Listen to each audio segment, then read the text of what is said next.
Muy buenas noches, señoras y señores. ¿Cómo están ustedes? Bienvenidos a otra edición del Péndulo por Unicanal. Hoy les proponemos tres temas.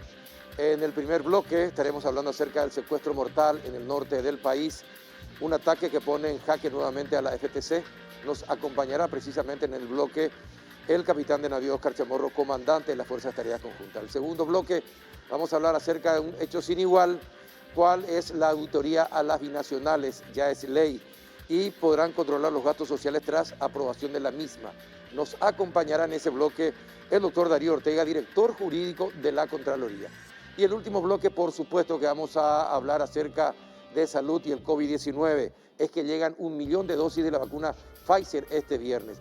¿Cómo será y posiblemente tan masiva la vacunación de eso? Vamos a hablar con el viceministro de Salud, el doctor Hernán Martínez. Antes de ir a la primera pausa, les invito a degustar un rico café Lavazza con aromas, cuerpo y sabor inconfundibles. Cafépar representa y distribuye Lavazza, el espresso italiano por excelencia. Pausa y retornamos.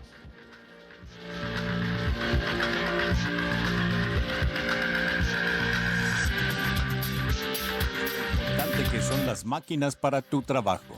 Regional te ayuda a adquirirlas con planes especiales de financiación. Ingresa a www.regional.com.py y conoce todos los detalles o escribinos al WhatsApp 0971-219-0900. Regional.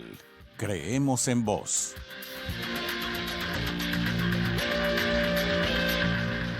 Y ya estamos en contacto con el capitán de navío Oscar Chamorro, comandante de las Fuerzas de Tareas Conjuntas. Comandante, buenas noches, ¿cómo anda? Buenas noches, a las órdenes y para poder evacuar y discutir lo que sea pertinente. Bien, gracias por estar allí. Sabemos que está en el norte, en la sede de la FTC.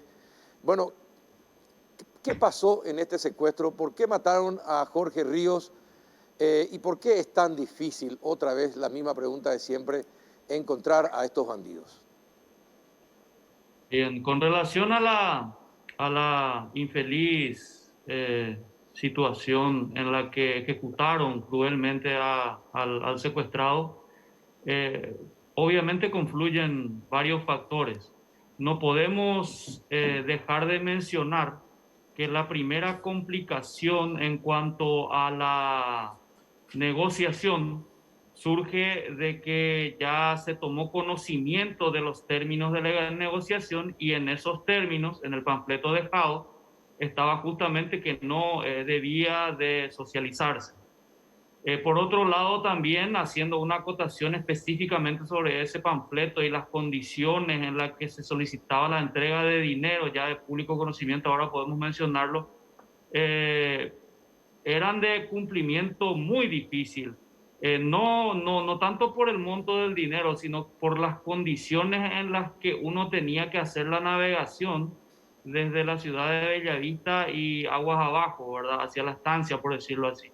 Entonces, esa parte era un tramo muy complicado de navegación. Yo no sé si sería posible, por un lado, ¿verdad? Y por otro lado, tenemos de que obviamente se socializó y eso no va a ser del agrado de ningún grupo criminal que está pidiendo que no se haga eso. Básicamente esos aspectos y que este grupo criminal realmente es su primer secuestro, pero sí conocemos su crueldad. Sí, efectivamente, son particularmente muy crueles. Efectivamente, forman parte de un grupo terrorista, son un desprendimiento del EPP o es una continuación, otra célula en otro lugar, comandante. Es los integrantes principales, digamos, en el nivel, por decirlo así, dirigencial de ellos, eh, son salidos de las otras estructuras. Y digo de las otras porque los Bernal Maíz han estado en el EPP en todos los grupos, se han paseado en todos los grupos.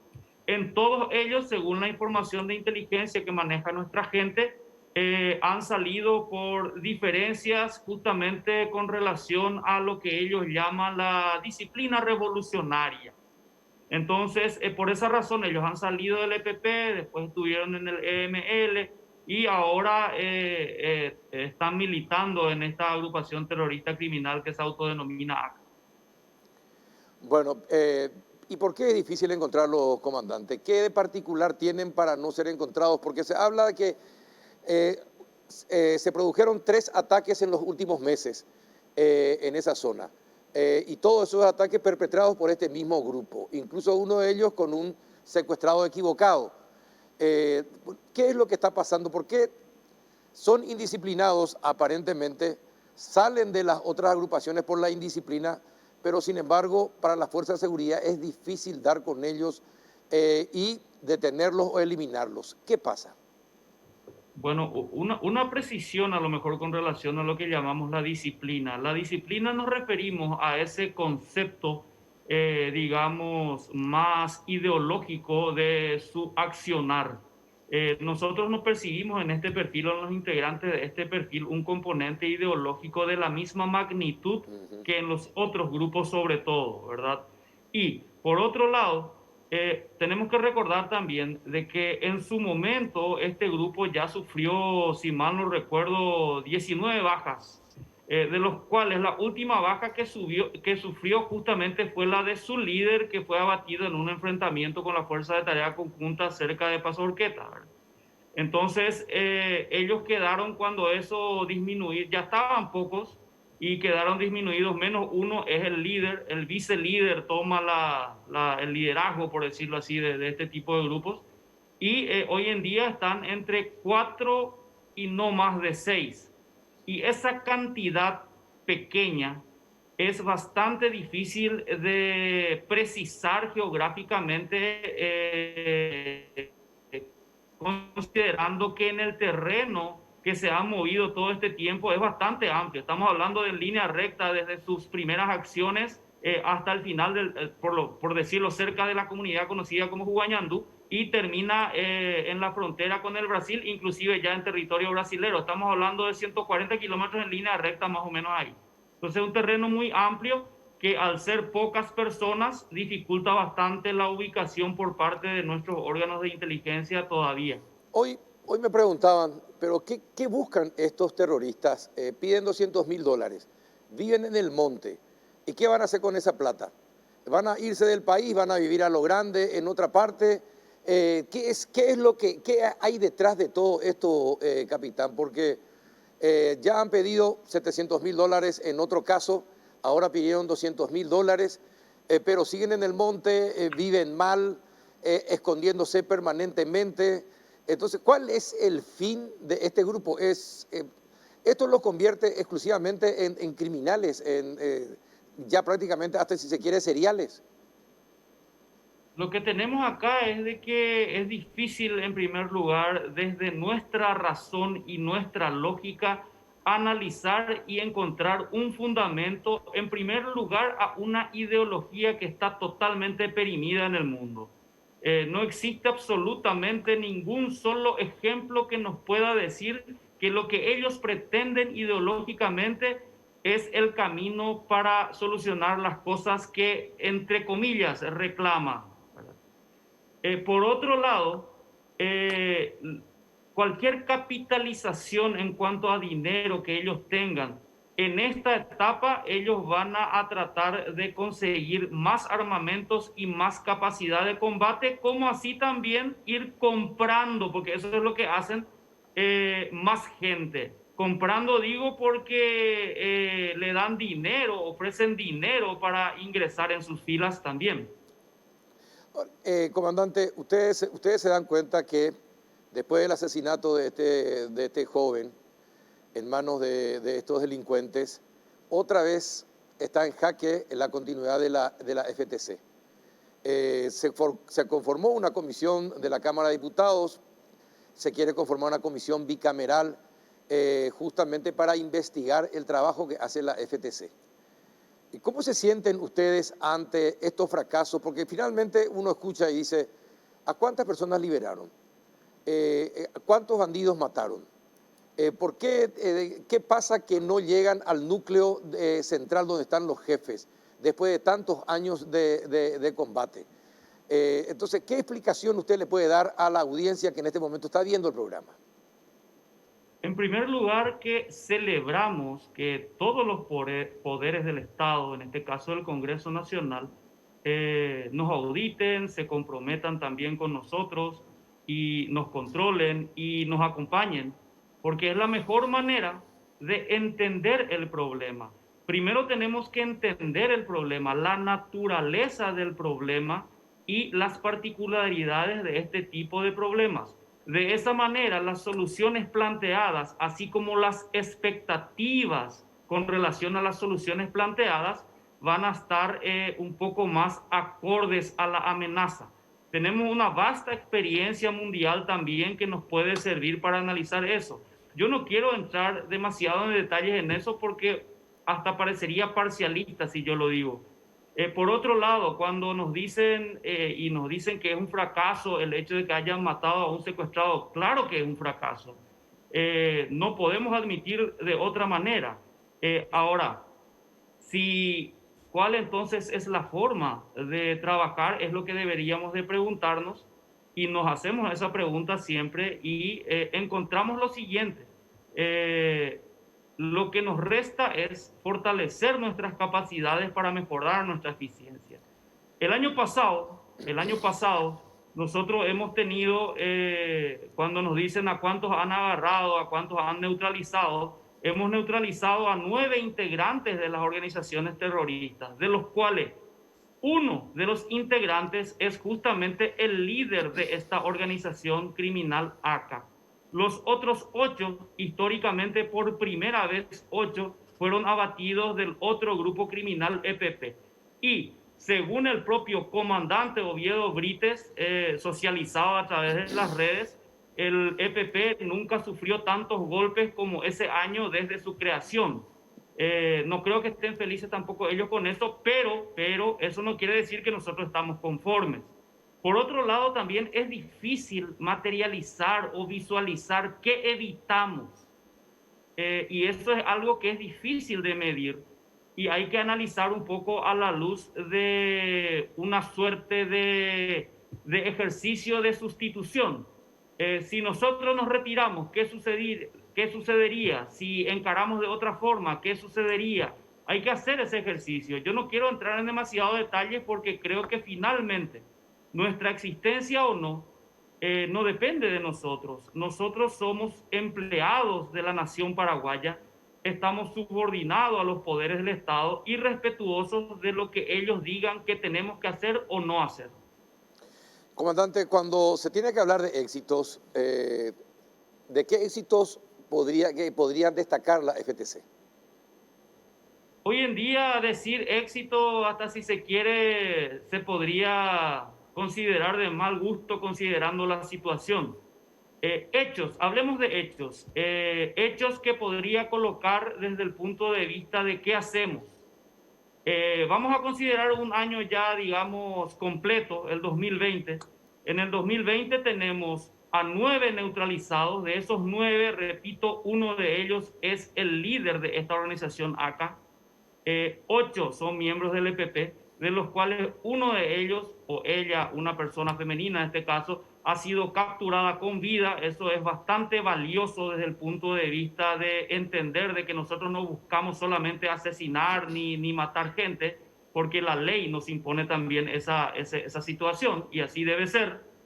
Y por otro lado, hay que entender de que y es difícil de aceptar, yo entiendo eso, es perfectamente comprensible considerando la situación de que la Fuerza de Tarea Conjunta fue diseñada y plantada aquí en el norte para combatir organizaciones criminales diversas, no solamente el terrorismo, sino también el crimen organizado.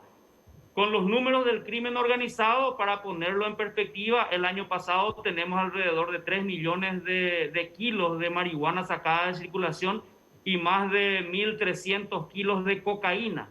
Entre otras incautaciones, hemos evitado que el crimen organizado, que es la mayor amenaza a la seguridad nacional, ha dejado de percibir más de 100 millones de dólares por acción propia del Comando de Operaciones de Defensa Interna.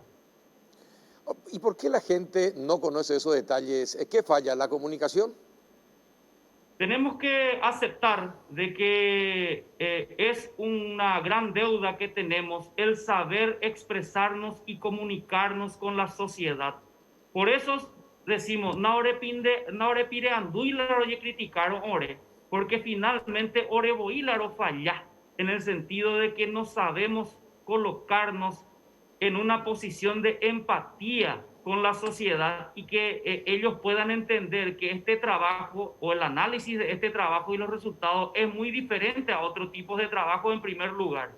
En segundo lugar, hay demasiados casi mitos que se esgrimen al respecto, como el que tiene que ver con la parte presupuestaria, como el que no entramos en los montes, y nunca hemos conseguido el vehículo de comunicación adecuado para hacernos entender y decirle a la sociedad de que realmente estamos poniendo nuestro mejor esfuerzo. ¿Por qué es un mito el presupuesto de la FTC? El mito en realidad es la conceptualización de que es un gasto a más. El monto por un lado y por otro lado la naturaleza de lo que llaman gasto. Realmente cualquier entre comillas, gasto en seguridad realmente es una inversión, igual a hacer una muralla en la casa. O sea, no se considera un gasto hacer una muralla en la casa para evitar que entren o dificultar la entrada de delincuentes. Es una inversión para que tu casa sea segura, por un lado. Por otro lado, vamos a suponer, hacer el ejercicio, la FTC se retira, deja de existir el Comando de Operaciones de Defensa Interna. El dinero que está siendo empleado específicamente aquí en el norte no va a ser un ahorro, porque no es un dinero a más porque nosotros existimos. Simplemente se ha sacado de un lugar del presupuesto de defensa para traer específicamente acá, priorizando situaciones. Desvestimos un santo para vestir otro, suelen decirse coloquialmente. Y el monto es actualmente para el ejercicio 2021, tenemos 49.900 millones de guaraníes. Es información pública, no hay ningún secreto en eso. Ministerio de Hacienda, la página, uno entra al presupuesto 2021, gastos por entidad, Ministerio de Defensa, ahí van a encontrar el presupuesto del Comando de Operaciones de Defensa Interna, del cual depende la FTC en este caso. Y es 49.944 millones, más o menos esa es la cifra, ¿verdad? Y millones más, millones menos, pero muy poca la diferencia. Uno dirá, ¿es mucho dinero o es poco dinero? Voy a hacer un paralelismo, digamos. Somos 900 hombres empleados en más de 40.000 kilómetros cuadrados de área de acción del terrorismo. Repito, 900 hombres con los medios que tenemos para más de 40.000 kilómetros cuadrados que tenemos, más de 4 millones de hectáreas del área que tenemos que nosotros tener el control. No es fácil. Y uno dirá, ¿es mucho dinero o es poco dinero? Y bueno, la inversión en defensa y en tecnología sobre todo es cara. Para eso luego no nos da nuestro presupuesto. Nos da nuestro presupuesto para el salario que nosotros usamos, que es el que figura en ese presupuesto, el combustible que se usa, la alimentación. Y para tener en cuenta, en el rubro de alimentación, si entran públicamente y dividen por 900, le va a salir 14.000 guaraníes por día hombre. Y comemos incluso bien también con 14.000 guaraníes por día hombre, porque hemos aprendido también a optimizar los recursos del Estado, que son finitos, y más todavía en esta etapa de crisis económica por la que atravesamos. Entonces, esas conceptualizaciones de repente cuesta hacerse entender. Ahora a lo mejor no lo ecuaya y jaucar la nomajé la mensaje. Bueno, se habló de la cooperación internacional, comandante. Algunos ministros lo dijeron, le dijeron a los parlamentarios, no sé si usted estuvo presente en la reunión, pero hablaron. ¿Qué tan posible es la cooperación internacional en ayuda de la FTC ahí en esa zona? La cooperación internacional existe de hecho. Siempre nomás hay más que se puede cooperar, ¿verdad? Pero no siempre es posible. Pongamos esto en perspectiva. Cuando nosotros le decimos a una república hermana como la colombiana, que nos está ayudando muchísimo, por cierto, queremos un poco más de ayuda con esto, con esta tecnología, y Colombia le va a decir, bueno, pero vos tenés X situación de problemas, yo tengo X por 100 situación de problemas aquí. Entonces, es como que ellos también tienen que priorizar, obviamente, la situación en su territorio. Lo mismo sucede con otros países en donde también están siendo afectados y bastante, limítrofes me refiero, por el crimen organizado. Entonces es difícil también para ellos distraer a lo mejor aquello que realmente va a hacer la diferencia, que es tecnología de defensa. Ujú.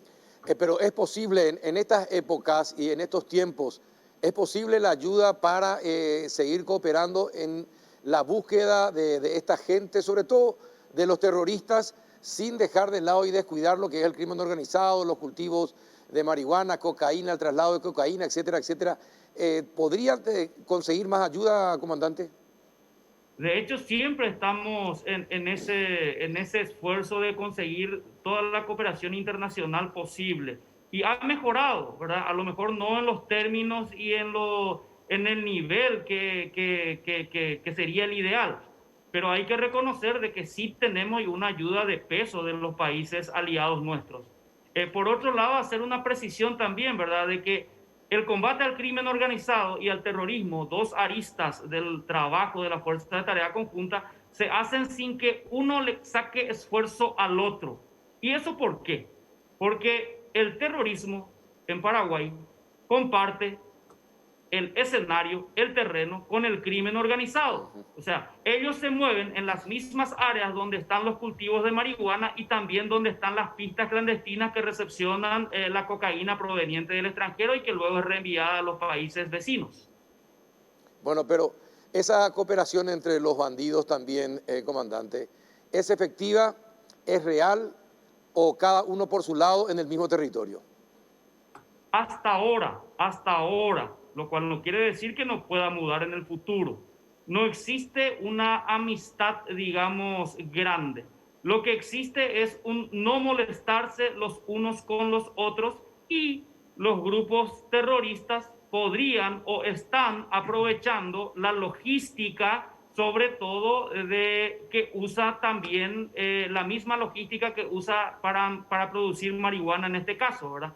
Que es una logística muy básica, y ellos se aprovechan de ese mismo estilo, de ese mismo personal logístico del narcotráfico, para también ellos abastecerse y tener esa permanencia en ciertas áreas boscosas.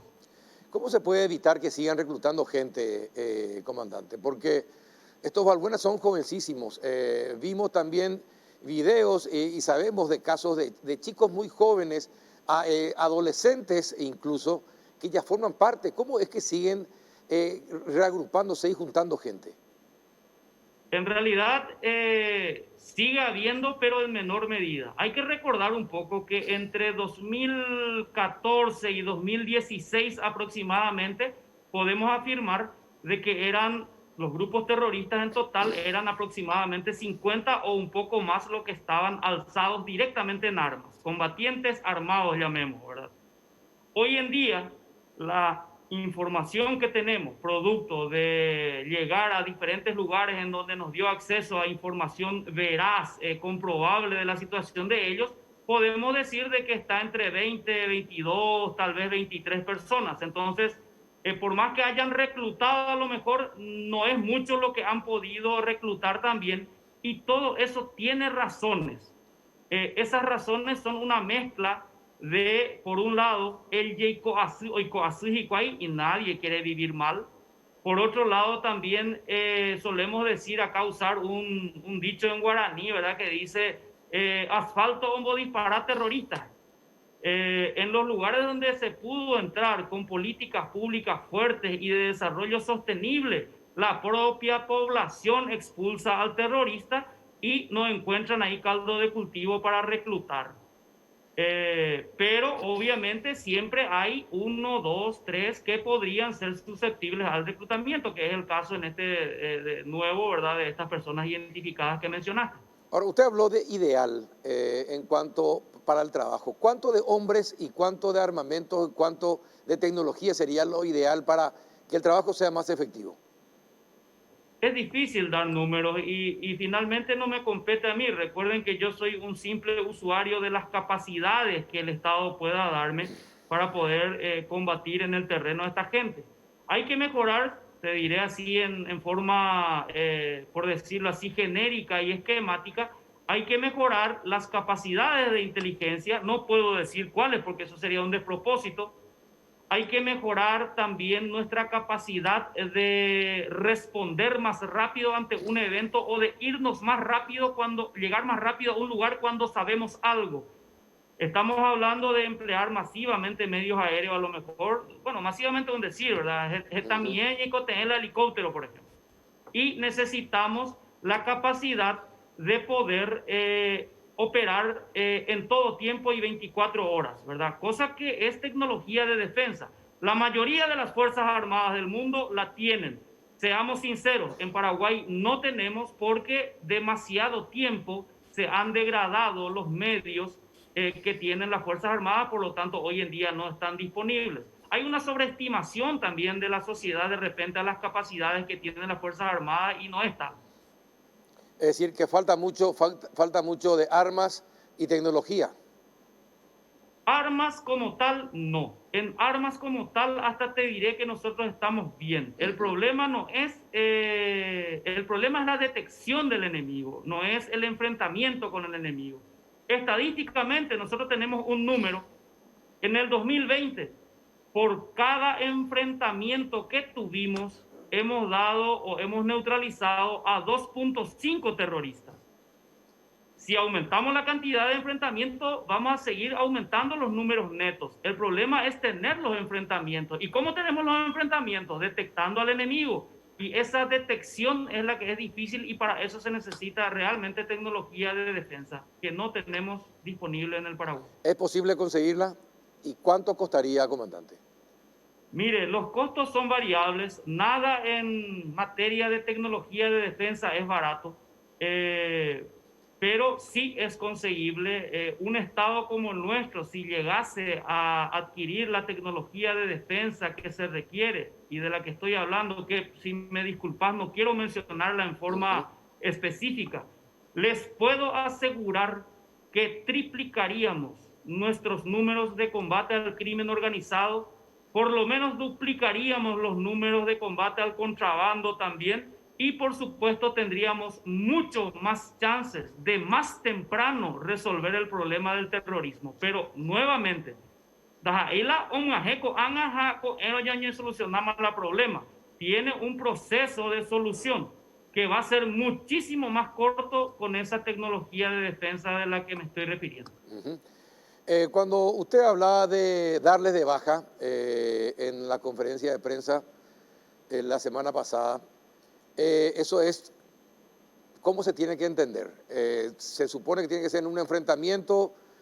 ¿Cómo tendría que ser para que después no le lleven a usted ante una corte de derechos humanos, por ejemplo? Básicamente, en el conflicto que tenemos aquí en el norte, rigen plenamente las leyes nacionales. Eso quiere decir de que el uso de la fuerza letal, matar, solamente puede darse en casos de legítima defensa. Todas las veces que hemos tenido que matar fue cuando ellos se enfrentaron y no depusieron su intención de querer matarnos ellos a nosotros. Muchos dicen, pero a la pinta, la pende cobarde treipe yucapana supecuera. Y bueno, yo simplemente quiero decirle a esas personas que dicen, ¿verdad?, de que el que mata tiene que explicar la situación de la muerte. Y tienen que darse, en este caso en la República del Paraguay hasta ahora, los preceptos de la legítima defensa para que eso suceda. Por eremo invago la rompo y se hizo y bombas y aricuera cuando sepamos dónde están. Pero Daikatui, porque el Paraguay va a ser sancionado por la violación de los derechos humanos y nosotros personalmente la Haya nos va a mandar a 100 años de prisión. Comandante, por último, si le tuviera enfrente a la mamá de Jorge Ríos, ¿qué le diría? Le diría que tiene un compromiso firme, real y en condiciones de demostrarle, y alguna vez le demostraremos que haremos justicia a ella y a todos quienes han sufrido el mal del terrorismo. Perfecto. Comandante, muchísimas gracias por su tiempo. A las órdenes. Muchas gracias. El comandante de las Fuerzas de Tareas Conjuntas desde el lugar en el norte del país, desde su sede, el capitán de navío Óscar Chamorro, acá en el Péndulo. A la vuelta de la pausa, ¿qué va a pasar? ¿Se van a realizar las auditorías a las binacionales? ¿Será posible o no? Hay una ley, ¿se cumplirá la ley? A la vuelta de la pausa.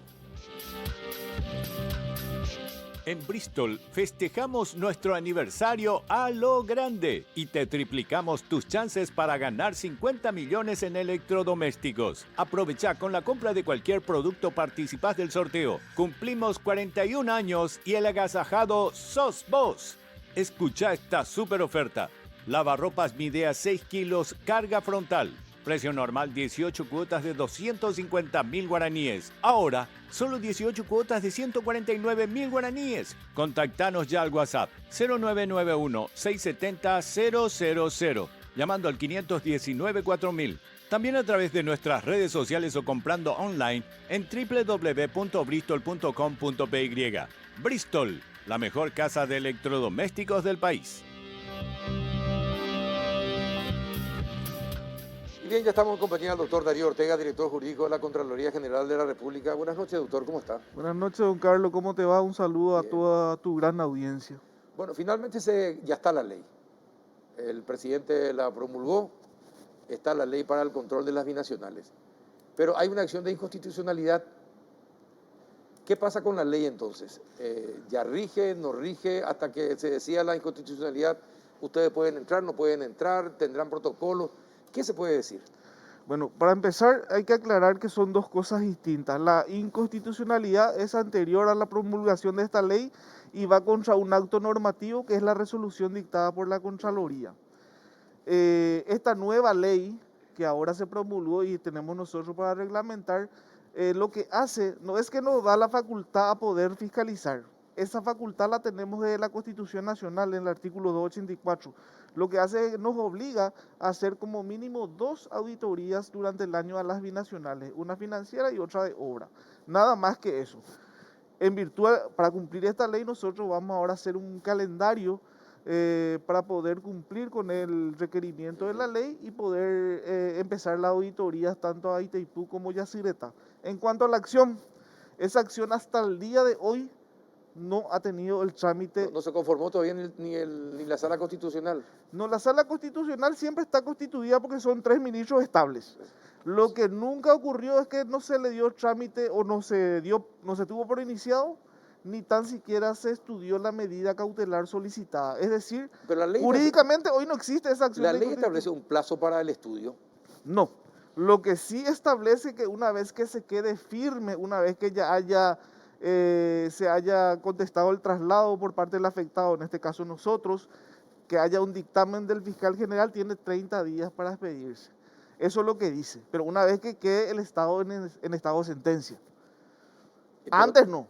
Pero si todavía ni lo miraron los integrantes de la sala. Todavía. Eso puede ser sine die. Y sí.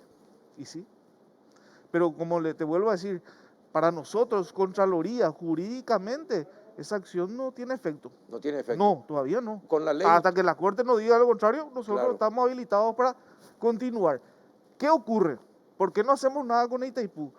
Porque iniciamos una medida cautelar en virtud del artículo 20 de nuestra Carta Orgánica y el juez dijo, no, esto voy a remitir a la Corte con una consulta constitucional y que también está ahora en estado de sentencia. Ahora lo último que ocurrió en esta acción, en esta consulta constitucional, es que se integró el pleno de la Corte. Por eso es que no avanzamos con respecto a Itaipú. Pero es una pena que no se avance porque es una cuestión muy importante, es decir, la transparencia del uso de los fondos de las binacionales son muy importantes, sin embargo no se puede. ¿Y ustedes qué es lo que, si llegan a auditar, qué es lo que van a auditar? Y ahora esta ¿Los ley, gastos sociales solamente? No. Los gastos sociales fue el primer pedido realizado por el Congreso a través de una resolución y que hoy originó la acción de inconstitucionalidad y la consulta constitucional. Esta nueva ley, amén de obligarnos a hacer como mínimo 2 auditorías, ya es un poco más amplia y pide que hagamos auditorías financieras y obras, sobre todo lo concerniente a los bienes lado paraguayo. Eso es lo importante, sobre las cuentas nacionales lado paraguayo. Eso es lo que debe entender porque se generó mucha confusión diciendo que estaríamos afectando la soberanía del Brasil. Sí. Totalmente una apreciación equívoca. Las cuentas nacionales es un concepto internacional de ciencia contable y hoy se la quiere hacer ver como una nomenclatura bancaria, como si fuera que tiene que ver con quién da la plata o quién firma los cheques o a nombre de quién está la plata. Eso no tiene que ver con las cuentas nacionales. Cuentas nacionales son todas aquellas actividades económicas que impactan en el territorio nacional. ¿Y por qué es importante esta aclaración, don Carlos? Porque antes del 2012, a las entidades Yacyretá e Itaipú eran consideradas como entidades no residentes, era como si fueran empresas internacionales, no formaban parte de la economía del Paraguay. Por eso, toda esta versión de que nunca se hizo, la Corte luego ya rechazó en su momento una ley que la autorizaba la Contraloría. Si bien es cierto, a partir del año 2012 eso cambió, Sí. porque el propio BCP, o sea, el propio Estado paraguayo, hizo que todas, pero todas las transacciones de ambas binacionales formaran parte de las cuentas nacionales. Y a partir de ahí, el botón del artículo 283 de la Carta Magna se encendió Sí, sí. y nos habilitó a nosotros para poder auditar. O sea, que no se confunda.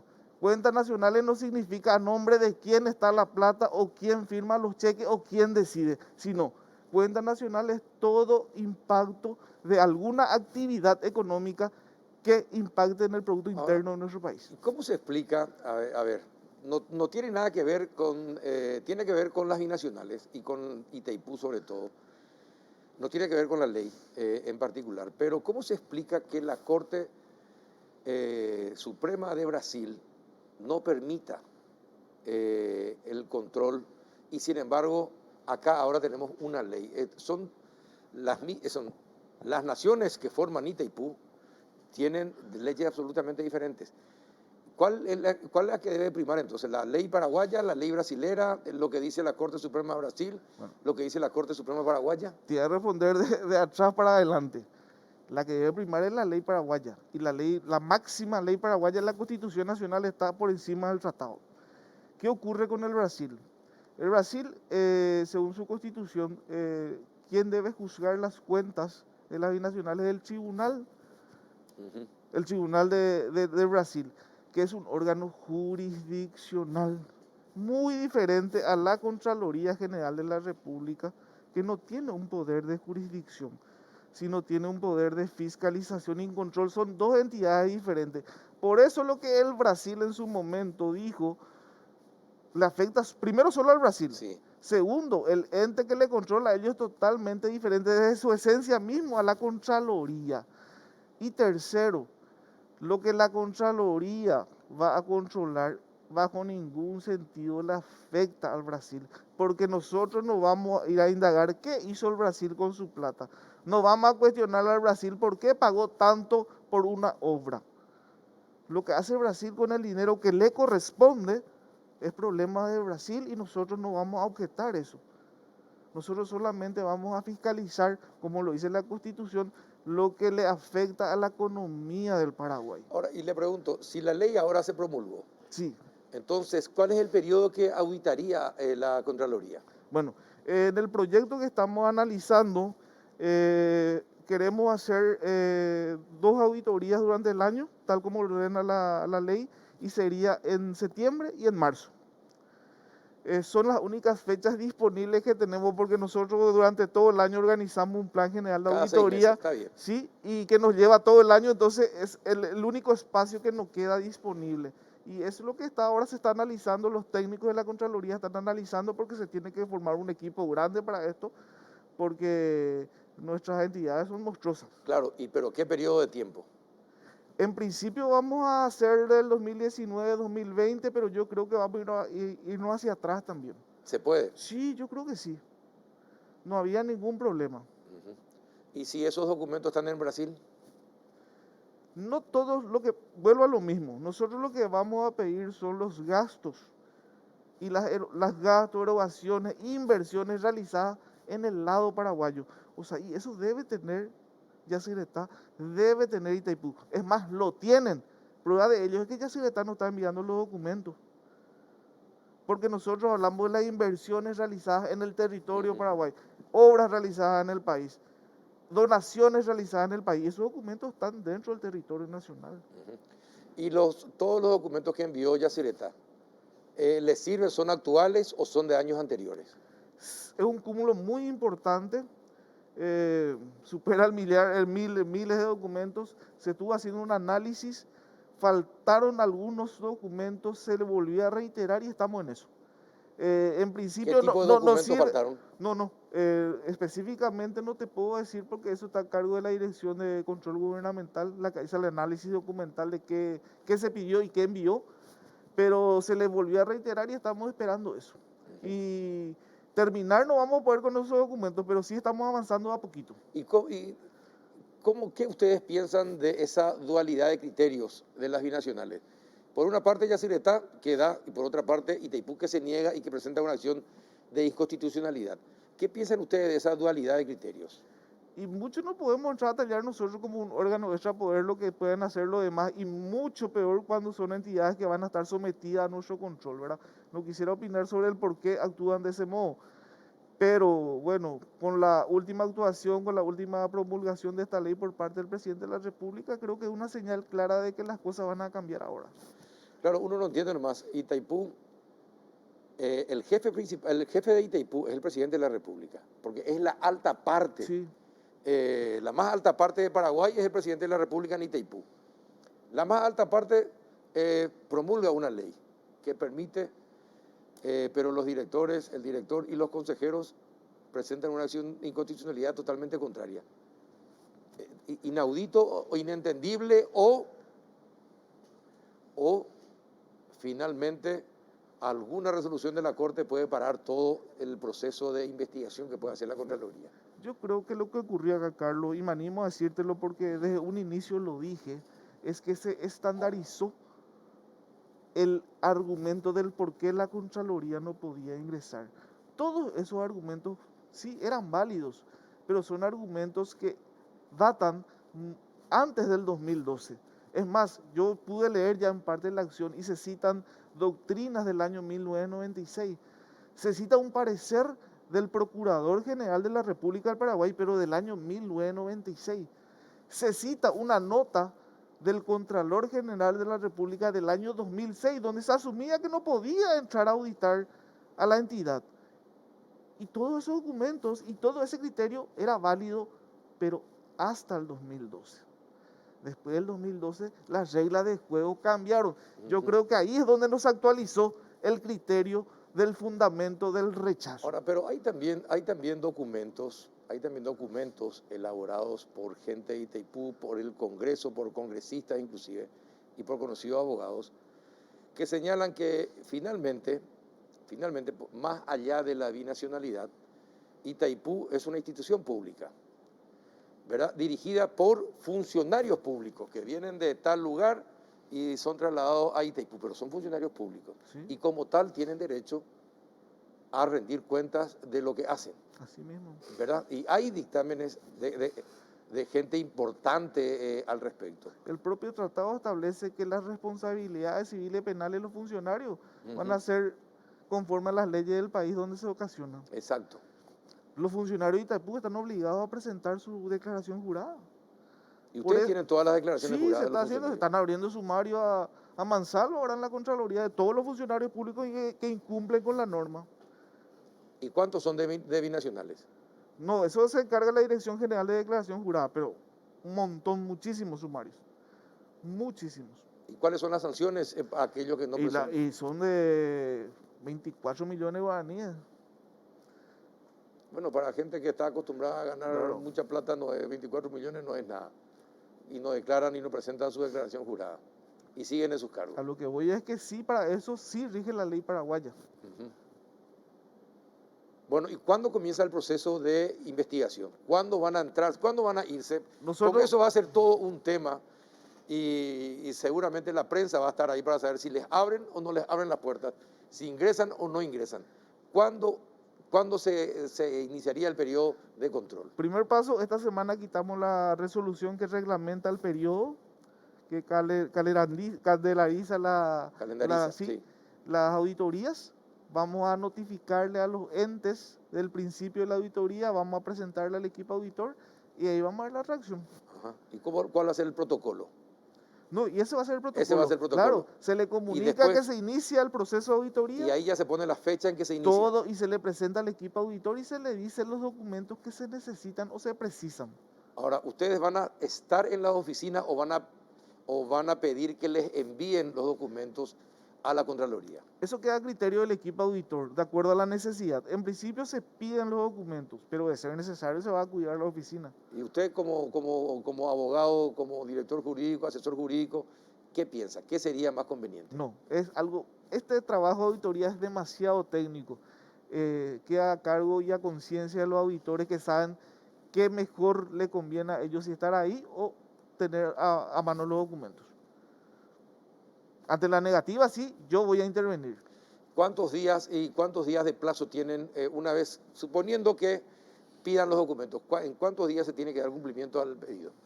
Y generalmente se le fija un plazo de 10 días, que puede ser prorrogable. Ahora, y luego, si ya no cumplen, nuevamente vamos a invocar el artículo 20 y vamos a iniciar la acción judicial. ahora, usted sabe también que hay trucos, ¿verdad?, que se realizan.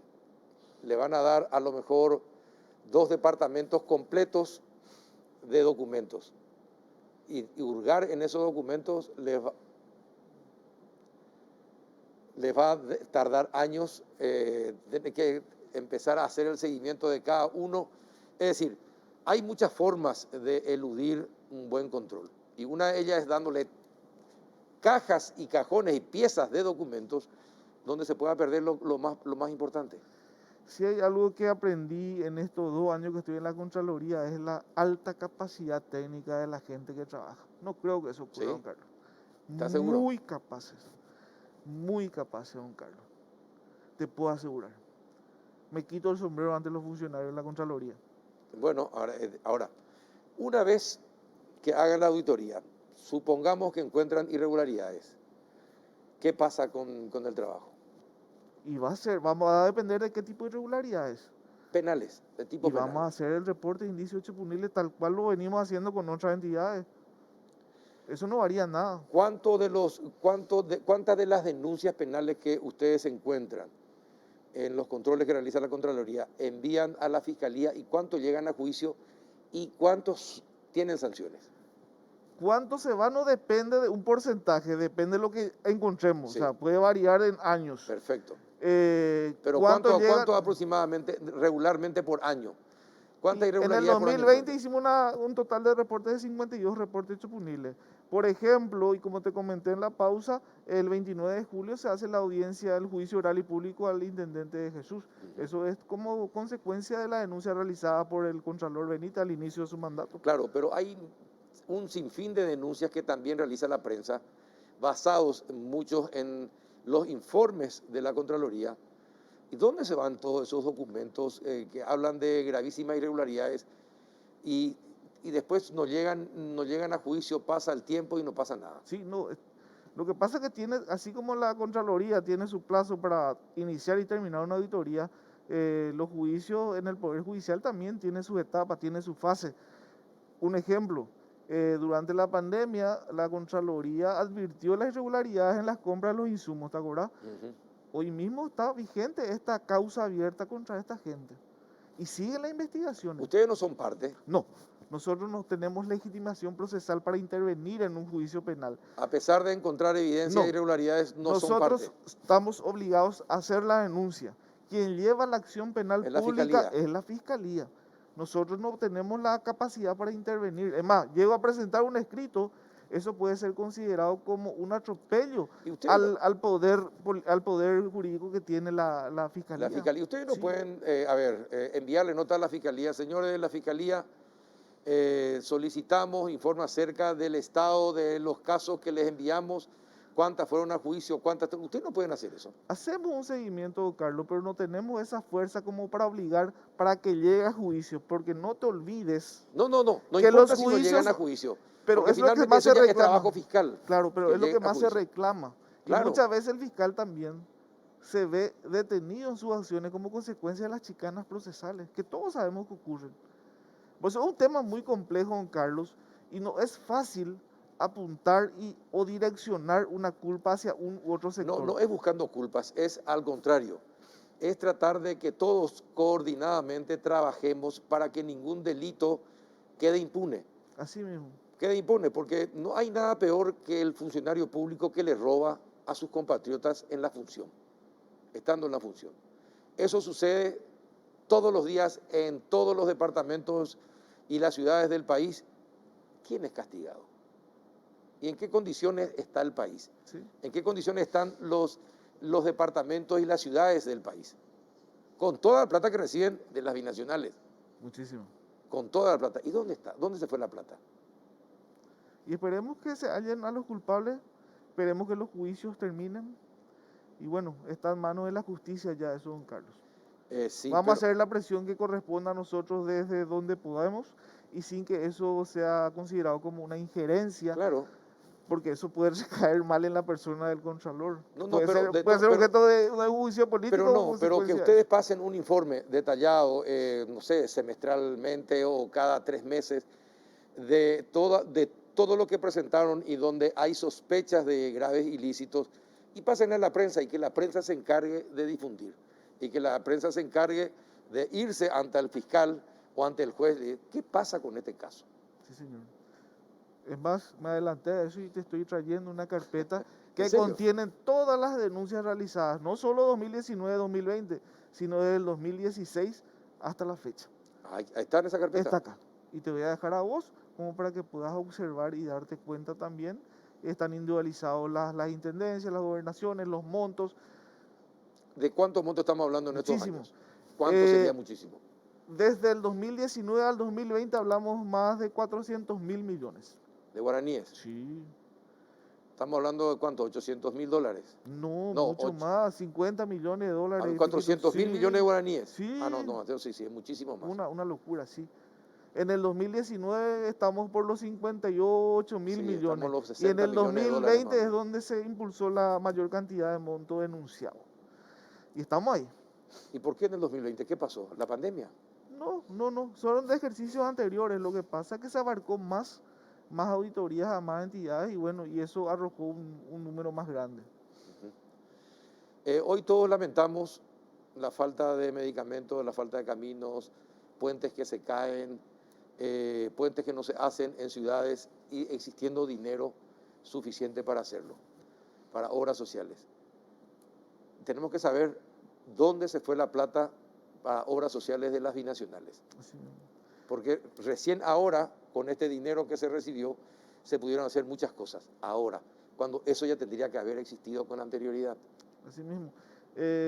Gracias a la tarea que estamos realizando, yo creo que se van a ir descubriendo más irregularidades, vamos a ir conociendo quiénes son las personas o quiénes son los intendentes o gobernadores que no están cumpliendo con su labor.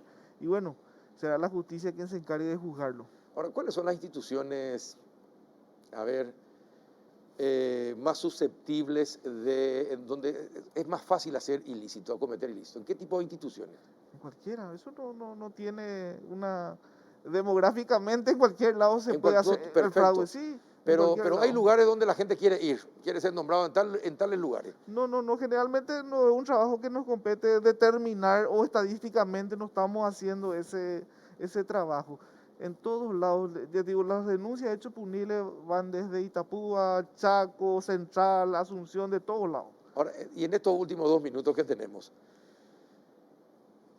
20% de sobrefacturación tienen todas las obras. La ley permite, Sí. sí. Pero casualmente todas tienen 20% de sobrefacturación. No es que tienen 10 o tienen 8 o tienen 5 o tienen, no, todas tienen 20. O sea, no es sobrefacturación, es... Sobrecosto, perdón. Sí, Sobrecosto. sí. Y sí, y lastimosamente la ley es benigna en ese sentido, pero también he escuchado que el señor director nacional de contrataciones públicas está impulsando un proyecto donde se va a variar ostensiblemente esa situación. Pero es un problema de la ley. Sí, claro. Y ahora, los entendidos en la ley deberían hacer algo para modificarla. Y el director nacional está en eso. Y lo escuché en varios programas que tiene un gran proyecto que va a variar esa situación y el control va a ser mucho más fuerte. ¿Qué tal es el trabajo de usted en coordinación con Trabajamos muy bien con el director nacional. de contrataciones? Sí, siempre, siempre. Muy bien. Bien, perfecto, doctor. Muchísimas gracias por venir. Y avísenos cuándo van a ir, por favor, ¿sí? Va a ser todo un espectáculo. Van a O ser, cuando van a enviar la nota y para seguirle al que se va y lleva la nota para que le entreguen los documentos. van a saber, don Carlos, prometido. ¿Seguro? Seguro. Perfecto. Gracias, doctor Ortega, por venir. A las órdenes. A la vuelta de la pausa, vamos a hablar con el doctor Hernán Martínez, viceministro de Atención Integral de la Salud, acerca de la llegada masiva de vacunas a Paraguay. ¿Qué va a pasar en instantes? En Bristol festejamos nuestro aniversario a lo grande y te triplicamos tus chances para ganar 50 millones en electrodomésticos. Aprovecha con la compra de cualquier producto, participás del sorteo. Cumplimos 41 años y el agasajado sos vos. Escucha esta super oferta.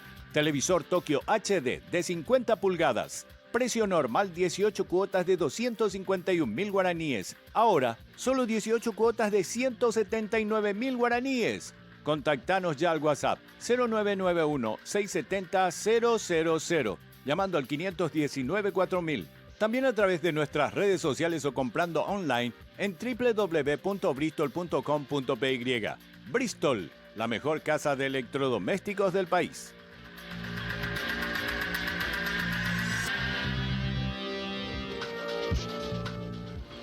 Y bien, entramos en el último bloque del péndulo y tenemos la grata compañía del ministro de Salud, Julio Borba. ¿Qué tal, ministro? ¿Cómo anda? Muy buenas noches, Carlos. Un gusto poder compartir otra vez contigo y toda la teleaudiencia. Y también desde su casa y vía Zoom, ministro, está el viceministro, el doctor Hernán Martínez. ¿Qué tal, doctor? Buenas noches, ¿cómo anda? Buenas noches, don Carlos. Buenas noches, señor ministro. Un gusto compartir con ustedes, con la teleaudiencia. Bueno, acabo de recibir, vamos a ver si le puedo pasar a la producción, a ver si podemos publicar esto. El total de personas vacunadas. Hoy se batieron todos los récords, ministro. Se batieron todos los récords y seguimos vacunando. Seguimos vacunando. ¿Hasta qué hora va a ser? Y la gente que ingresó, por lo menos mínimamente se tiene que vacunar, ¿verdad? Pues los vacunatorios se cerraron a las 21 horas en algunos casos y a las 22 horas en el caso de los shoppings, ¿verdad? Pero hay mucha gente aún. Y todos los días hubo mucha gente esperando. Todas estas noches, al salir del canal, la gente que se vacunaba en la Secretaría de Deportes, las colas llegaban hasta casi la calle Lapacho o la calle Nazaret, de gente deseosa de vacunarse, ministro. Sí, es una muy buena noticia para nosotros. Realmente empezamos a ver esto el día sábado. Tuvimos nuestro primer buen número el día sábado con 33.000 vacunados. El día domingo ya vimos un incesante aumento en la cantidad. Llegamos a casi 44.000 vacunados. El lunes no me acuerdo los números exactamente, creo que era un número similar al día domingo. Sí. Pero el día de hoy, ayer, un poco más de 51.000 vacunados y hoy estamos en 53.000, casi 54.000 vacunados 53.927. Pero sin todavía cerrar. Sin el cierre. Sin el cierre todavía de Capital y Central porque siguen vacunando en algunos vacunatorios. Es decir, que esto podría subir 1.000 o 2.000 más. Yo creo que fácilmente vamos a llegar a los 55.000. A los 55.000. Bueno, y ahora vienen la Pfizer, llegan las vacunas el viernes. Gracias a Dios. Sí, las donadas por el gobierno de Estados Unidos. Cooperación del gobierno de los Estados Unidos. Exactamente. ¿Cómo se va a implementar el sistema para 1 millón de dosis? ¿Qué va a pasar con eso? 500.000 vamos a resguardarlas para la segunda dosis y 500.000 vamos a utilizar como primera dosis, considerando que el tiempo entre dosis y dosis son de 3 semanas aproximadamente. Entonces, lo que hay que considerar acá, Carlos, es que esta vacuna es un poquito más complicada, su manejo, su logística. Sí. No es fácil y tiene otro menester, otros cuidados un poco más complicados que estamos empezando a entrenar a la gente. Vamos a hacer una suerte de prueba el día sábado, ¿verdad? Y empezaríamos ya durante la semana con la vacunación llamémoslo masiva, ¿verdad? Pero la idea es siempre llegar a la mayor cantidad de gente en el menor tiempo posible. Creo que se ha demostrado que con el sacrificio de todo el personal de Blanco que está encargado de esto, se puede llegar a un muy buen número. Y hay mucho entusiasmo de la gente, Carlos, cosa que nos llena de alegría, porque la idea es finalmente que la gente entienda que la vacunación es un camino muy importante para llegar a lo que todos queremos, a cierta normalidad otra vez al fin y al cabo. Exactamente.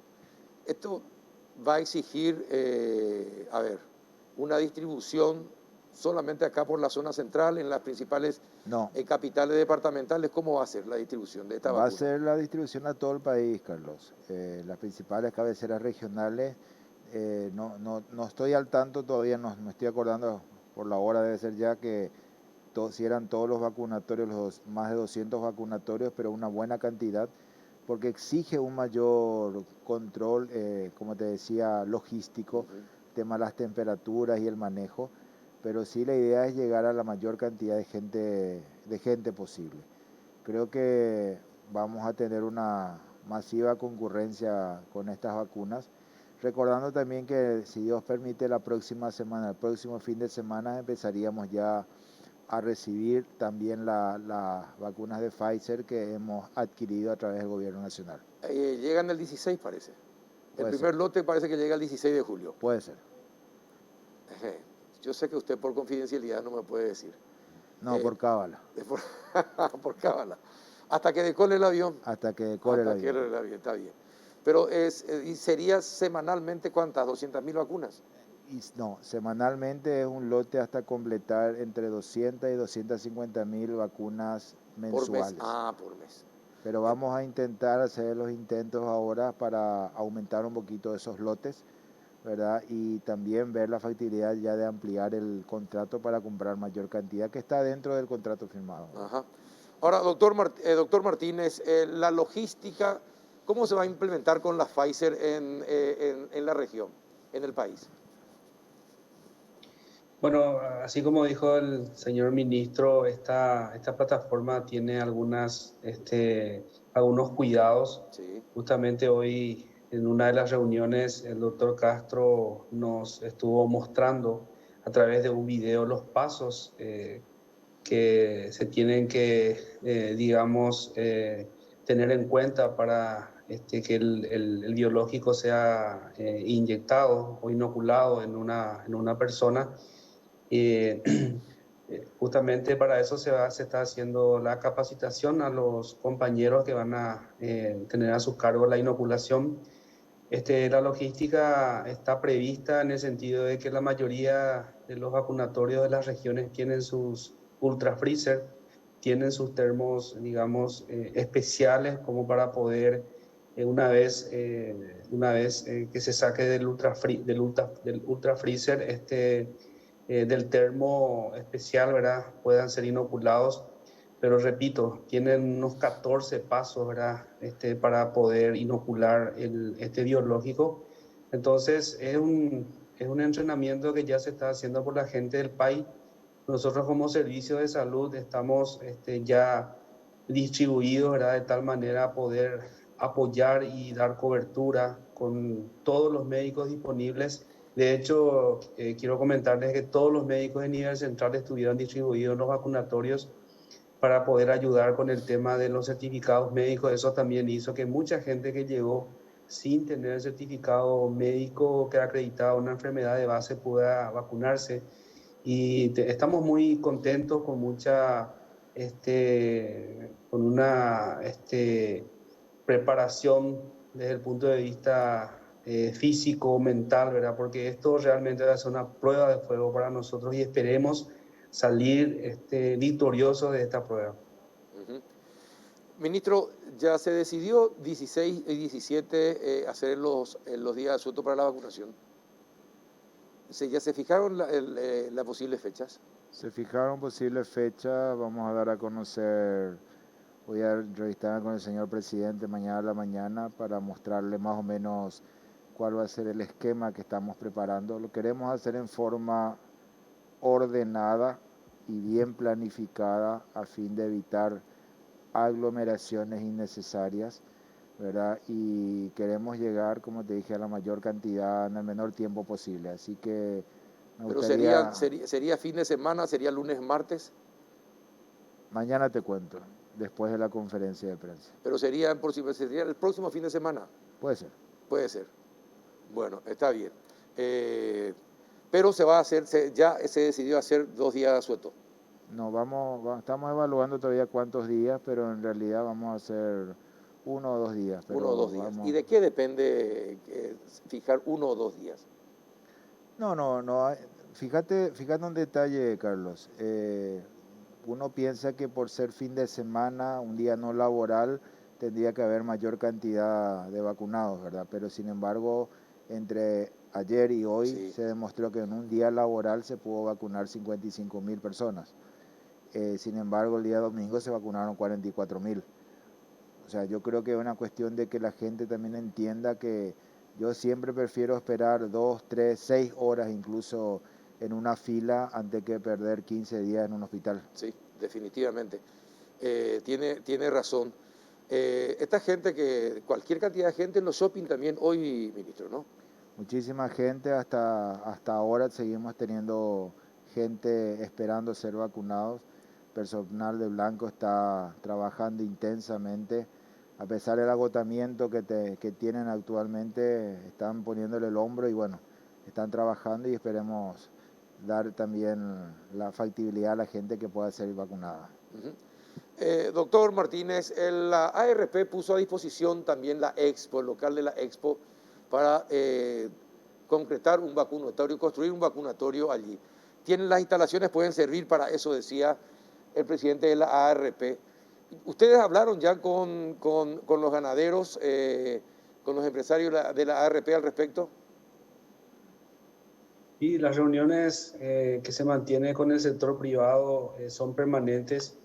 Realmente hay un apoyo más que interesante de este grupo de personas. Hoy en día estas alianzas público-privadas nos han ayudado muchísimo. Claro que se va a evaluar esa posibilidad. La gente del país va digamos, acudir a ese lugar y ver la factibilidad y si es factible, con mucho gusto. Ahora vamos a aceptar todas las ayudas. De hecho, ya estamos recibiendo un montón de ayuda de la gente del sector privado, incluso ofreciendo personal, ofreciendo logística, ofreciendo incluso algunos pequeños obsequios, ¿verdad?, para la gente que va a acudir a los vacunatorios. Así que realmente aprovecho la oportunidad también para agradecerle al sector privado esta enorme ayuda que está brindando. Ministro, y también a los dos, porque son doctores los dos, la aplicación de las dosis de vacunas en muchas personas les causa efectos adversos desagradables. Algunos vomitan, otros tienen fiebre, a algunos le da de una manera increíblemente desagradable, a otros no les pasa nada, es como si no se hubiesen puesto ningún inmunizante, ¿no? ¿Qué se le puede decir a esa gente para que complete sus 2 dosis y vuelvan a acudir a los vacunatorios después de haber tenido esos efectos desagradables en la primera dosis? Si me permitís, Carlos, quiero dejarle al médico internista, que es el doctor Hernán Martínez. Perfecto. Genio cirujano Mintesina, entonces el que sabe, maneja bien este tema es él. Pero para completar un poquito, antes que hable Hernán, todas las vacunas, absolutamente todas las vacunas tienen efectos colaterales. Sí. Todas. Algún tipo de reacción pueden darte, desde reacciones locales, como pequeño dolor, inflamación, hasta reacciones generales. Así que ninguna vacuna está exenta de esa situación. Le dejo a Hernán que complete un poquito más. Doctor. Sí, realmente todas las vacunas tienen algún cierto tipo de reacciones adversas. Las más comunes que hemos visto con estas vacunas prácticamente no se diferencian del resto de las vacunas que normalmente existen en el plan, digamos, en el plan normal de vacunación, y que van desde un dolor en el lugar de la inyección, a veces una sensación febril, Hay pacientes que presentaron náuseas, vómitos, dolor abdominal, dolor de cuerpo, y mucha gente también se quejó de lo que nosotros denominamos una astenia, ¿verdad? En el sentido de un desgano que se siente mucho al día siguiente de haber recibido el biológico, ¿verdad? Pero ninguna de estas reacciones pasa de 24 horas, son autolimitadas y solamente hay que, digamos, si hay fiebre o dolor, algún tipo de analgésico, los comunes que tenemos, y con eso prácticamente ya pasan los síntomas. Y repito, no van más allá de 24 horas y no hemos visto, gracias a Dios, ningún tipo de reacción adversa, como por ejemplo una anafilaxia, que es una reacción adversa que incluso puede poner en peligro la vida. No hemos reportado, no se han reportado ningún caso, así que, así como dice el ministro, entre 12 horas, 24 horas de desgano y estar en una terapia intensiva, la diferencia, por supuesto, es enorme. Bueno, por otra parte, ministro, es importante esto que acaban de explicar para que la gente no se asuste, porque hay gente que se asusta y ya no se quiere aplicar la segunda dosis. Y esto que acaba de explicar es muy importante por eso. Y si insisten más en esto sería mejor también volver a repetirlo, porque hay gente que en realidad se asusta y después ya le contagia al resto y le asusta al resto. Se habla también de nuevos colectivos que van a ser considerados como esenciales. ¿Cuáles serían esos colectivos y cuáles son los esenciales que se vacunarían con estas vacunas que están llegando? En los últimos días, Carlos, desde que hablamos de este tema, he recibido por lo menos 100 notas de pedidos que son todos considerados esenciales. Yo creo que todos somos esenciales, Carlos, absolutamente todos, así que es un poco difícil discriminar. Nosotros vamos a dar mañana en conferencia, como te dije, los detalles. Hay algunos casos sí en particular que efectivamente vamos a una suerte de priorizar, porque es una meta nuestra, ¿verdad? Por ejemplo, los docentes, ¿verdad? Los docentes, a fin de que podamos llegar, si Dios permite, al mayor porcentaje posible de docentes inmunizados, a fin de soñar un poquito de aquí a docentes poco tiempo, en general, ¿verdad? En general. En general, incluso los universitarios. Se está pensando en universitarios, a fin de soñar un poquito de aquí a poco tiempo, volver a las clases de forma presencial. Hoy nos ayuda mucho, Carlos, la factibilidad de ver que, gracias a Dios, y esperemos que esto continúe así, los números están disminuyendo. Los números Hoy bajamos a 96 fallecidos, 92, después de mucho tiempo. 92 creo 92, que era. Sí. Y esperemos que siga bajando, Carlos. La cantidad de casos positivos sigue disminuyendo. La cantidad de llamadas al 154 disminuyó a mucho menos de la mitad de lo que era hace 3 o 4 semanas atrás. Venimos de 4 semanas de constante disminución. Los traslados que realiza el SEME disminuyó casi un 300%. O sea, hay muchos parámetros, y las llamadas que recibimos para traslado a terapia, por supuesto, de que yo recibía un promedio de 15, 20 pedidos por día. Imagínate lo que era Hernán y el resto del equipo, ¿verdad? Entonces eso disminuyó a casi cero, y cuando recibimos casi inmediatamente podemos solucionarlo, ¿verdad? Hace un mes atrás esto era una situación técnicamente agobiante, desesperante, por decirlo de otra forma, y a pesar del crecimiento que tuvimos, más de 150% de camas de terapia intensiva nuevas en el sistema, no dimos abasto definitivamente. Pero bueno, esperemos que esto continúe así, y de continuar así, tenemos que ir volviendo a buscar cierta normalidad otra vez, ¿verdad? Pero para esto es importante que primero nos vacunemos y que continuemos con las medidas de protección. Doctor Martínez, los menores de 12 años, de 12 a 18, con comorbilidades, ¿van a ser contemplados con la llegada de estas millón de dosis de las Pfizer? Sí, sí, Carlos, nosotros hemos recibido hoy, digamos, el dictamen del comité de expertos. Nos comunicó el doctor Castro, ¿verdad? Así que ya hay vía libre en ese sentido, ¿verdad? De todos modos, siempre está eh, en la decisión del señor ministro, pero creo que no va a haber ninguna oposición porque ya en otros países lo están haciendo, ¿verdad? Y nosotros entendemos de que hay muchos chicos en esa franja etaria con enfermedades vulnerables, ¿verdad? Así que no creo que haya ningún inconveniente y justamente esta plataforma es una de las plataformas aceptadas y que se están aplicando ya a los chicos mayores de 12 años. Ah, bueno, qué buena noticia. Doctor, en total, ¿cuántas vacunas tendremos el fin de semana y la próxima? 1 millón recibimos Sí.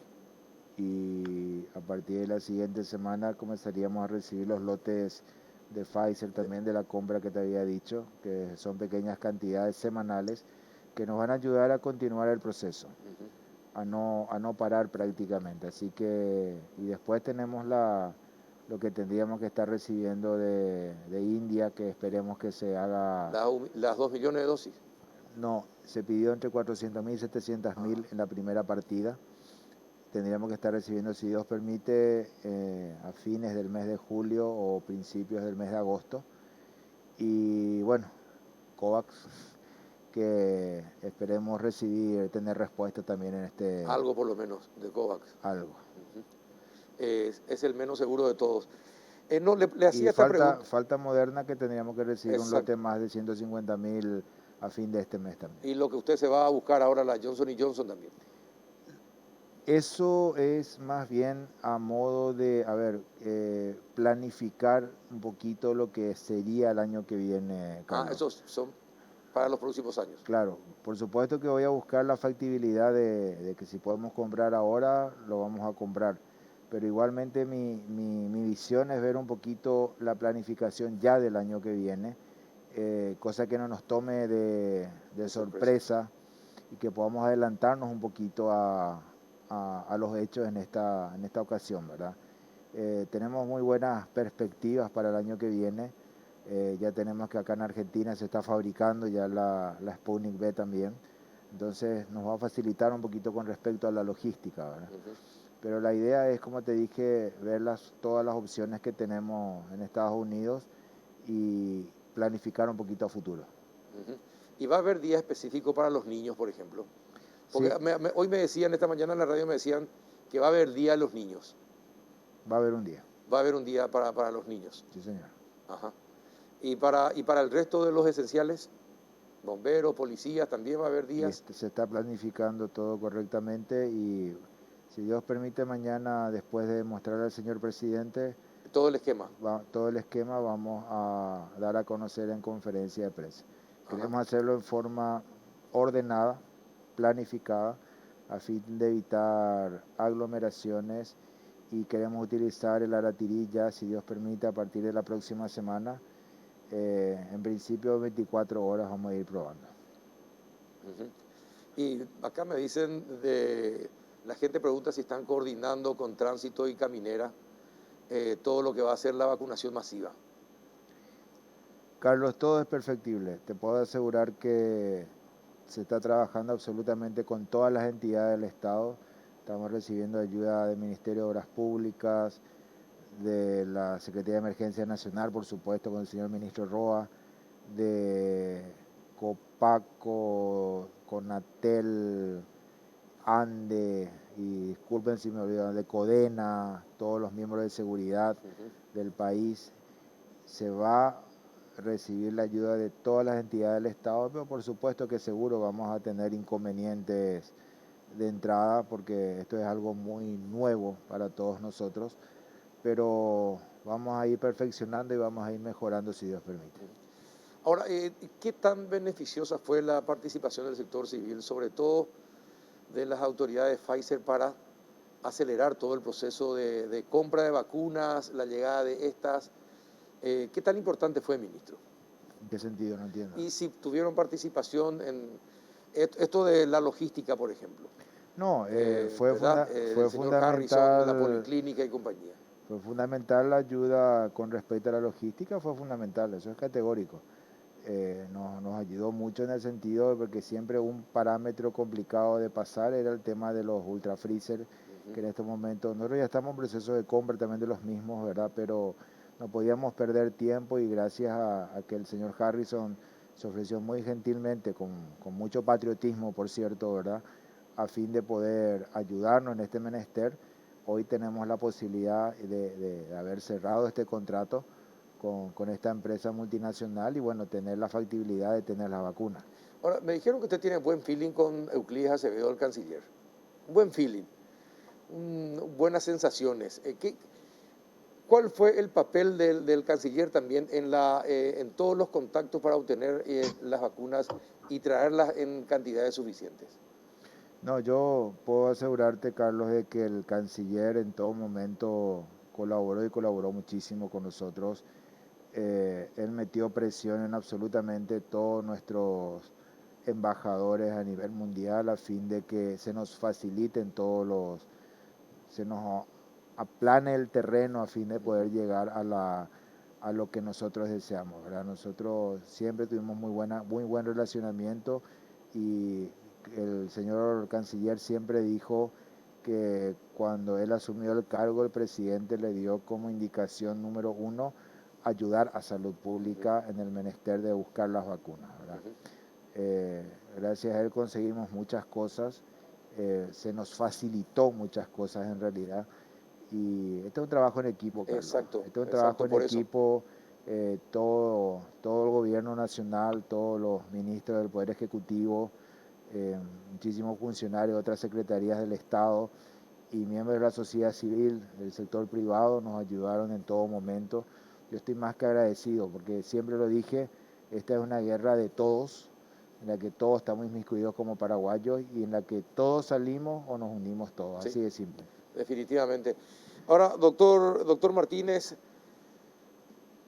si de usted dependiera, doctor, ¿cuántas vacunas serían, en cuánto tiempo, si llegaran las vacunas como están llegando, en cuánto tiempo tendríamos inmunizado al 60-70% de la población? Bueno, si de mí dependiera, ahora, antes de fin de año llegaríamos incluso al 75-80%, ¿verdad? Para poder decir que estamos con una inmunidad lo bastante importante como para incluso quizás ir abriendo algunas restricciones, ¿verdad? De todos modos, yo creo que se avanzó muchísimo, Carlos. Imagínese que estamos rondando las 1 millón de personas, ¿verdad? Y con este lote que va a llegar, vamos a llegar mucho más. Y por sobre todas las cosas, realmente la adherencia que estamos viendo de la gente es lo que nos pone muy contentos, ¿verdad? Imagínense que uno pasa a las 9 de la noche por la Secretaría Nacional de Deporte y ve una fila de casi 500 metros, ¿verdad?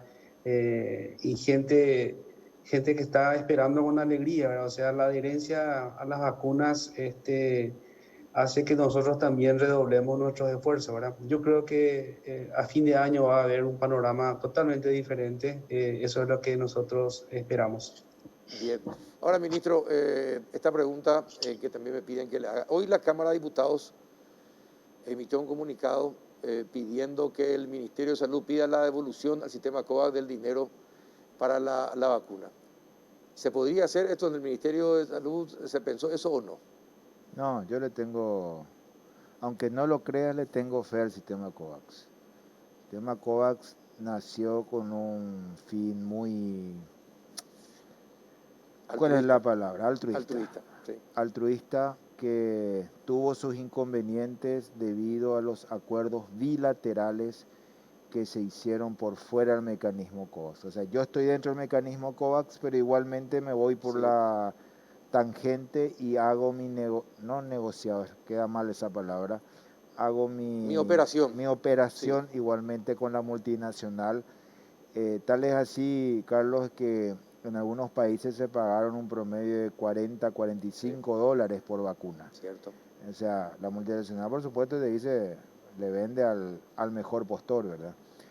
yo creo que por ahí viene la mano de que se atrasó un poco bastante a veces la entrega de los productos, pero yo estoy seguro y estoy convencido de que no nos va a fallar, esperemos, en este último semestre y que van a cumplir con nosotros. Yo creo que sí son... Ahora vos estás sentado ahí en el Consejo de la OMS, podés patalear mucho sí, y mejor. Y estoy pataleando, Carlos. Qué bien. Estoy pataleando, son 2 millones de personas que pueden ser beneficiadas con estas vacunas de aquí a fin de año.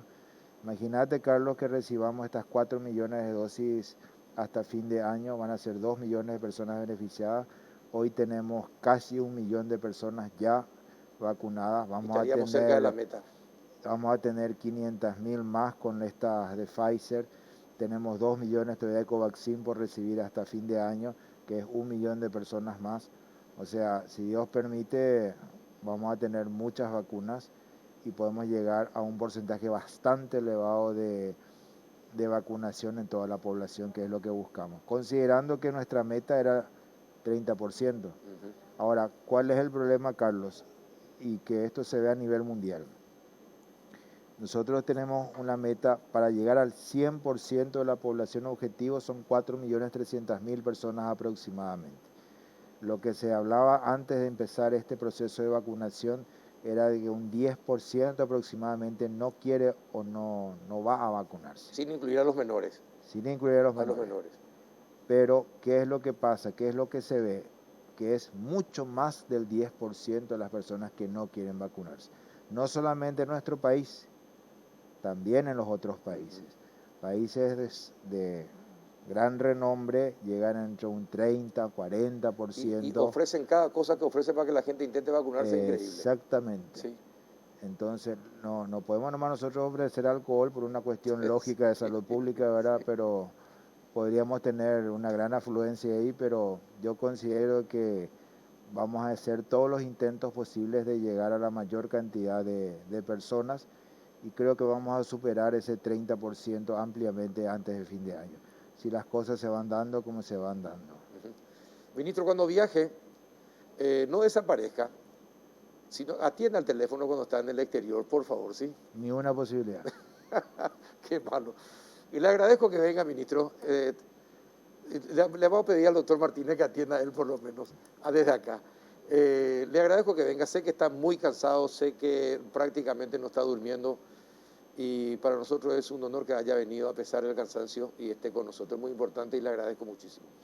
Mira, Carlos, para nosotros es importante transmitir con comunicadores, con periodistas responsables como usted, porque la idea es llegar a la población, llegar a la mayor cantidad de gente posible, informar correctamente y sacarle un poquito el miedo. Y si me permitís, Carlos, sí, quiero adelante. por favor pedir a la gente que se registre. Por favor que se registre en la página web, no cuesta nada, es una cuestión de 30 segundos, puede hacer el registro completo, porque para nosotros es muy importante. Vacunate.gov.pi. Exactamente, te agradezco. Es importante para la logística posterior no equivocarnos en la distribución de vacunas, por eso es muy importante y fundamental que la gente se registre. Te agradezco el espacio y estoy a tus órdenes, Carlos. Muchísimas gracias, ministro. Doctor Martínez, igualmente a usted. Sé también que desde muy temprano está de pie, está ahora. No usás tapabocas porque está en tu casa, feliz de vos. Y te agradezco que estés siempre disponible, doctor. No, muchas gracias, don Carlos. Saludos al señor ministro, a la teleaudiencia. Siempre a las órdenes, don Carlos. Muy bien, muchísimas gracias. Gracias, ministro. No te desmintió para nada el doctor Martínez, así que estuvo bien. No le conviene. No le conviene. Un abrazo, ministro. Gracias por venir. Por favor. Y a ustedes también, sigan cuidándose, regístrense como acaban de escuchar que dijo el ministro de Salud. Vayan a vacunarse, pierdan el temor y así el año que viene podemos estar disfrutando de otra manera nuestras vidas. Así que a cuidarse y a vacunarse. Hasta el próximo miércoles.